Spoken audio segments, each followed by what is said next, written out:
नमस्कार दोस्तों, एक बार फिर से आप सभी दोस्तों का आपके अपने YouTube चैनल UNVDB पर बहुत बहुत स्वागत है। दोस्तों, दिन भर के मुख्य समाचार हैं, बड़ी खबरें हैं, फटाफट अंदाज में आगे इसी वीडियो में जानेंगे। सभी मुख्य समाचार हैं, आप लोगों के लिए जानना बेहद ही जरूरी है। तो वहीं दोस्तों, खबरों की तरफ बढ़ने से पहले आप लोगों से एक छोटा सा निवेदन है कि अगर आप लोगों ने अभी तक हमारे YouTube चैनल को सब्सक्राइब नहीं किया है तो चैनल को अभी सब्सक्राइब करके बेल के आइकन को जरूर दबाइएगा दोस्तों, और कमेंट बॉक्स में कमेंट कीजिएगा जय हिंद जय भारत। दरअसल दोस्तों, पहली बड़ी खबर आप लोगों को बताते चलें, द कश्मीर फाइल्स को सिंगापुर ने किया है बैन, बताया है भड़काने वाली और एक तरफा फिल्म। खबर बताते चले, सिंगापुर अथॉरिटीज ने द कश्मीर फाइल्स फिल्म को बैन कर दिया है। उनका कहना है कि यह फिल्म अलग अलग समुदायों में मतभेद को लगातार बढ़ावा दे सकती है।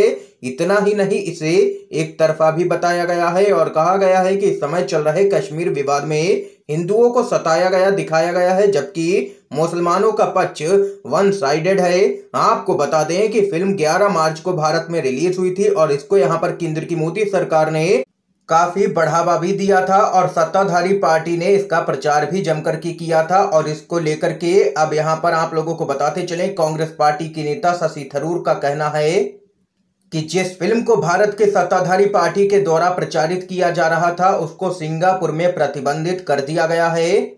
और सिंगापुर में फिल्म पर बैन के बाद यहां पर शशि थरूर काफी खुश हुए हैं। इस बीच एक और बड़ी खबर बताते चलें, राज्यपाल सत्यपाल मलिक की दो टूक, कहा जिस दिन पीएम मोदी कह देंगे उसी दिन मैं राज्यपाल का पद छोड़ दूंगा। मेघालय के राज्यपाल सत्यपाल मलिक ने प्रधानमंत्री नरेंद्र मोदी के नेतृत्व की सरकार पर निशाना साधते हुए कहा है कि देश में जिस रफ्तार से बेरोजगारी और महंगाई बढ़ रही है उससे देश में संकट खड़ा होने वाला है। और इसके साथ ही राज्यपाल के पद पर रह करके सरकार के खिलाफ बोलने पर सत्यपाल मलिक ने दो टूक कहा है कि असली बात यही है कि सरकार के साथ भी रहो और सवाल भी उठाओ। उन्होंने कहा है कि अगर मैं गलत सवाल उठाता हूं तो जिस दिन प्रधानमंत्री मोदी कह देंगे कि आप पद छोड़ दे उसी दिन मैं राज्यपाल का पद त्याग दूंगा।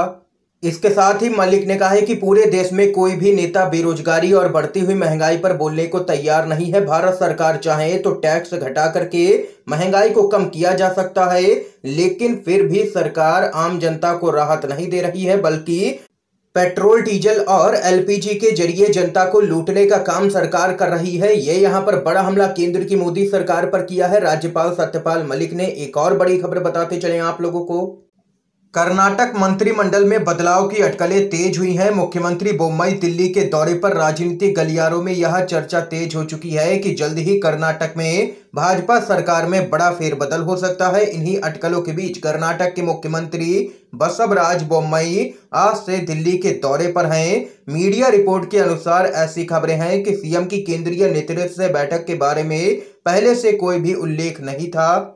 और वहीं गौरतलब है कि हाल ही में केंद्रीय गृह मंत्री अमित शाह ने कर्नाटक का दौरा भी किया था। शाह ने बोम्मई से मंत्रिमंडल के पुनर्गठन के बारे में चर्चा की थी और अमित शाह ने उनसे कहा था कि वह इस मामले पर दिल्ली में बात करेंगे। सलाह दी थी कि इसे पार्टी के केंद्रीय नेतृत्व पर छोड़ दें। तो यहाँ पर दोस्तों देख सकते हैं कि जल्द ही कर्नाटक मंत्रिमंडल में बड़ा बदलाव देखने को मिल सकता है। इस बीच एक और बड़ी खबर बताते चलें, डॉलर के मुकाबले रुपया अपने अब तक के सबसे निचले स्तर पर पहुंचा है। राहुल गांधी ने पीएम मोदी पर कसा है तंज। खबर आप लोगों को बताते चलें, कांग्रेस के पूर्व अध्यक्ष राहुल गांधी ने देश में बढ़ती महंगाई और डॉलर के मुकाबले रुपए के गिरते स्तर को लेकर के केंद्र की मोदी सरकार पर निशाना साधा है। राहुल गांधी ने एक पोस्ट शेयर करके लिखा है कि भारतीय रुपया अपने अब तक के सबसे निचले स्तर पर गिर करके 77.47 प्रति डॉलर पर पहुंच गया है।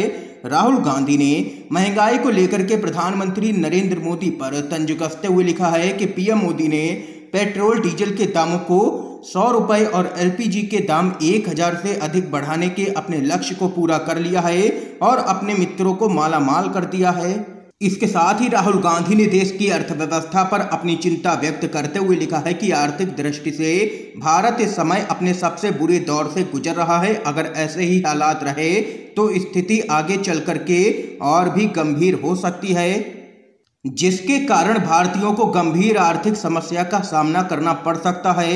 ये यहाँ पर जबरदस्त तरीके से राहुल गांधी पीएम मोदी पर भड़के हैं। उन्होंने पीएम मोदी पर देश की आर्थिक स्थिति को लोगों से छिपाने का भी आरोप लगाया है। इसके साथ ही एक और बड़ी खबर आप लोगों को बताते चलें, राकेश टिकैत ने किया है महंगाई के खिलाफ आंदोलन का ऐलान, किसानों से कहा तैयार रहिए। किसान यूनियन के राष्ट्रीय प्रवक्ता राकेश टिकैत ने यूपी के बाराबंकी में एक बड़ा बयान दे दिया है। उन्होंने कहा है कि महंगाई के खिलाफ जल्द ही देश में एक बड़ा आंदोलन होने जा रहा है। उन्होंने किसानों से खास अपील की है और कहा है कि इस आंदोलन में शामिल होने के लिए आप सभी लोग तैयार रहिए। इसके साथ ही राकेश टिकैत ने कहा है कि देश में अब महंगाई, बेरोजगारी, किसानों और नौजवानों की समस्या को लेकर के एक बड़ा आंदोलन होगा। इसके लिए आप सब लोग तैयार रहें। समय और जगह आपको बता दी जाएगी। टिकैत यहां पर केंद्र और प्रदेश सरकार से काफी नाराज दिखे हैं। उन्होंने कहा है कि प्रदेश सरकार को किसानों को गेहूं पर 500 रुपए सब्सिडी देनी चाहिए और गेहूं को बाहर भेजना चाहिए, लेकिन सरकार किसानों की बजाय बड़े व्यापारियों को फायदा पहुंचा रही है, अडानी को फायदा पहुंचा रही है। इसके साथ ही राकेश टिकैत ने महंगाई को लेकर के चिंता जताई है और कहा है कि जल्द ही एक बड़ा आंदोलन देश में होगा। यह देश आंदोलन की तरफ जा रहा है। अब आर पार की लड़ाई लड़ी जाएगी। ये यहां पर राकेश टिकैत ने कर दिया है बड़ा ऐलान। इस बीच एक और बड़ी खबर बताते चलें। बड़ा खुलासा हो चुका है। लोकसभा चुनाव से 6 महीने पहले पश्चिम बंगाल में लगेगा राष्ट्रपति शासन। केंद्र के सत्तारूढ़ भारतीय जनता पार्टी के पास 2024 के लोकसभा चुनाव से पहले पश्चिम बंगाल में राष्ट्रपति शासन लगाने की योजना है। राज्यसभा के सांसद और टीएमसी के राष्ट्रीय प्रवक्ता सुखेंदु शेखर रॉय ने दावा किया है कि इस उद्देश्य को प्राप्त करने के लिए भाजपा ने एक चौतरफा रणनीति तैयार की है।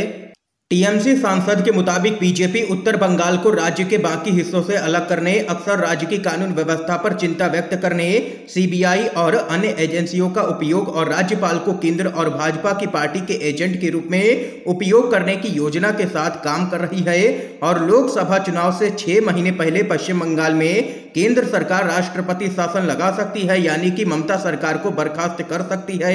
ये यहाँ पर अंदर खाने से खबर सामने निकल के आई है। इस खबर पे आप लोगों की क्या कुछ राय है जरूर बताइएगा कमेंट बॉक्स में। अगर आप लोग भी केंद्र सरकार की तानाशाही का विरोध करते हैं तो इस वीडियो को लाइक करके अपना बहुमूल्य समर्थन दर्ज करवाइएगा। एक और बड़ी खबर बताते चले आप लोगों को।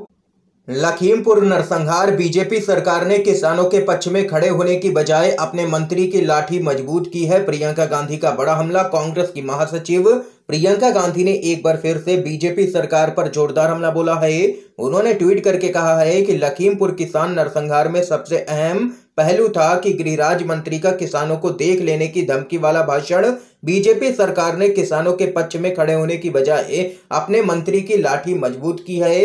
न्याय का संघर्ष जारी है। पीड़ित किसान परिवार और हम सब मिलकर के न्याय की लौ बुझने नहीं देंगे।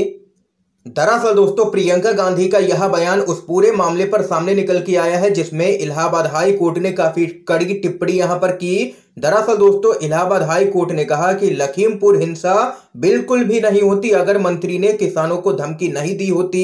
ये यहां पर देख सकते हैं, कहना है हाई कोर्ट का। इस समय की दोस्तों आज की सभी बड़ी खबरें थी, मुख्य समाचार थे जो हमने आप लोगों तक पहुंचाए हैं यूएनवीडीवी के माध्यम से। अगर आप लोगों को ये वीडियो पसंद आया हो तो इस वीडियो को लाइक कीजिएगा, ज्यादा से ज्यादा इस वीडियो को शेयर कीजिएगा ताकि आप सभी के दोस्त भी मुख्य समाचारों को जान सकें। वीडियो देखने के लिए आप सभी दोस्तों का बहुत बहुत धन्यवाद।